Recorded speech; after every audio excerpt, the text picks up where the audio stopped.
Mayong hapon kinitong latest weather update. Base sa atong latest satellite image, wala tayong monitor na low pressure area sulod ug gawas sa atong Philippine Area of Responsibility. Kining amihan or northeast monsoon na nakaapekto sa may lalawigan sa Luzon ug ang easterlies ang nakaapekto diri sa may eastern part of Visayas. Ang atong weather condition para sa weekend, in general, fair weather atong masinati. Ang tibuok sa Visayas, lakip na ang Cebu Province, makasinatit ang panagsama panganuron ngadto na sa medyo madag-umon, ug natay mga patak-patak na mga pag-uwan tungod kini sa localized na mga pagpanugdog og kilat.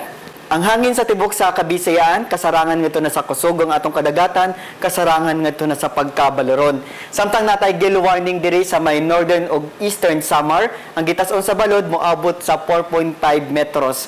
Ang mga mananagat gagmay ni sasakyang pandagat, abisohan natin muna dili muna mulawig, mga dagkong barko maging alerto sa dagkong balod.